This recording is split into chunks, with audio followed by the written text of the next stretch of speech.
அவங்க husband wife personal. அதை எதுக்கு எழுதிட்டு இருக்கீங்க? சப்பா கட்டி கிடைக்கலையா? வேற எதுக்கு கிடைக்கலையா? 2 வயசு குழந்தைய ரேப் பண்ணும்போது அதை கேட்க வழி இல்ல? 2 வயசு குழந்தைய கேட்கும்போது ஏன்டா கெடுத்தன்னு சொல்லி கேட்க வழி இல்ல? இப்ப த்ரிஷா கூட வரது வேற உங்களுக்கு மேட்டரா? அவங்க ஃப்ரெண்ட்ஸுங்க, அவங்க அந்த காலத்துல இருந்து நடிச்சிட்டு இருக்காங்க, அவங்க ஃப்ரெண்ட்ஸ்ங்க. அப்ப எல்லாத்தையும் நாங்க நீங்க வந்து யார் கூடயாச்சும் போனா உங்களை சொல்லிடுவோமா? இப்ப நான் வந்து ஒரு அண்ணன் கூட போறேன், அண்ணா வாங்க அப்படி சொல்லி கூட்டு போறேன், அந்த அண்ணன் கூட வச்சு என்ன தப்பா பேசுறீங்களா? அப்ப என்ன தமிழ்நாடு இது? என்ன தமிழ்நாடுன்னு கேக்குறப்ப பர்சனல் விஷயம் வண்டியா இருக்கு. வண்டியா தூக்கிட்டு வந்து குப்பையை போட்டோன்னு வச்சுக்கோங்க, அவ்வளவு இருக்கு. ஒரு வண்டி அள்ள முடியாது, புரியுதா? அதனால அதே மாதிரி அவர் ஒரு சக மனிதர் தானே, ஒரு மனிதர் தானே, மக்களுக்கு வரேன்னு தானே சொன்னாரு. அதுக்கு எதுக்குங்க அவர் மேல இவ்வளோ காண்டு? உங்களுக்கு இவ்வளோ இது? நாங்க இன்ன வரையும் கருணாநிதி சார் ஒரு லெஜெண்ட் தான், இன்ன வரை ஜெயலலிதா ஒரு லெஜெண்ட் தான், எம்ஜிஆர் அம்மா ஒரு லெஜெண்ட் தான், விஜயகாந்த் சார் ஒரு லெஜெண்ட் தான். நீங்க வந்து இன்ன வரையும் அவங்களெல்லாம் நாங்க அவ்வளவு தூரம் தப்பா பேசியிருக்கோமா? ஏன் ஏன் ஏமாயா ஏன் இவ்வளோ ஒரு பதட்டம்? ஏன் இவ்வளோ ஒரு டென்ஷனாக இதுவாக வரீங்க? ஏங்க அவரே வந்து ஜாலியாக சுற்றிக்கிட்டு இருக்காருங்க. பர்சனல் மேட்ரு வந்து யாரும் இழுக்கலைங்க. இப்போ அவர் அரசியலுக்குள்ளே வந்ததுனால தான் எல்லாரும் கேள்வி கேட்குறாங்க. அவர் சினிமாவில் இருந்தாருன்னா அவர் ஏன் கேள்வி கேட்க போகிறாங்க சொல்லுங்கள்? அவர் அதேமாரி கரெக்டாக இருந்தால் ஏன் கேள்வி கேட்க போகிறாங்க? கரெக்டாக இருந்தால் கேள்வி கேட்க தான் செய்வாங்க. ஏன் கேட்க போகிறாங்க? அவன் நல்லவனா இருந்தா, உத்தமனா இருந்தானா, அவன வந்து யாரும் அத கேள்வி கேட்க மாட்டாங்க. அரசியலுக்குள்ள வந்துட்டா, பர்சனல் வாழ்க்கையே ரொம்ப ரொம்ப ரொம்ப முக்கியங்க. ஏங்க அது புரிஞ்சுக்காம நீ பாட்டுக்கு புட்டு குத்து பேசுறீங்க பாரு.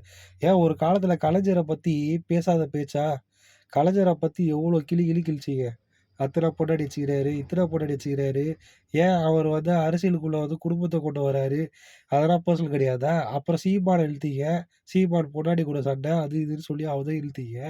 அப்பலாம் இடிச்சது உங்களுக்கு. இப்ப விஜய் அவர்கள பத்தி மட்டும் தப்பா பேசிட்டா, பர்சனலா பத்தி பேசிட்டா ஏன் பர்சனலுக்குள்ள வரீங்க? இது பர்சனலு, அது பர்சனல் கிடையாது. அதாவது நீங்க சொன்னா பர்சனல் கிடையாது. மத்தவங்க வந்து விஜய பத்தி மட்டும் கேள்வி கேட்டா அது பர்சனல் ஆயிடும் உங்களுக்கு. அதானே? ஏங்க இவ்வளோ பேசுறீங்களே, நீங்களும் ஒரு பெண் தானே? அ ஒரு பெண்ணுக்கு அக்கிரமம் நடந்துக்குது. அது தட்டி கேட்க தெரியல உங்களுக்கு. ஏன் விஜய் சார் இப்படி பண்றீங்க அப்படின்னு சொல்லி, வீட்டுக்குள்ள கூட சேர்க்காம இருக்கிறாரு. அத தட்டி கேட்கறதுக்கு உங்களுக்கு வக்கு இல்ல. முட்டு குடுத்து பேசியிருக்கிறீங்க. ஒரு பெண்மணியா இருந்துக்கிட்டு ஒரு பெண்ணுக்கே சப்போர்ட் இல்லன்னா, இந்த நாட்டுல பாருங்க நாடு எவ்வளோ குட்டிச்சுவரா போயிட்டு இருக்கு பாரு. அவர் செய்றது அப்படி நல்லதுன்னு சொல்றீங்களா? அதாவது எத்தன பொண்டாட்டி வேணா வச்சுக்கலான்னு சொல்றது ஆளுங்க தானே நீங்கலாம். அதானே? ஏங்க ஒரு பெண்ணுக்கு இவ்ளோ அக்கிரமம் நடந்துகிட்டு இருக்கு.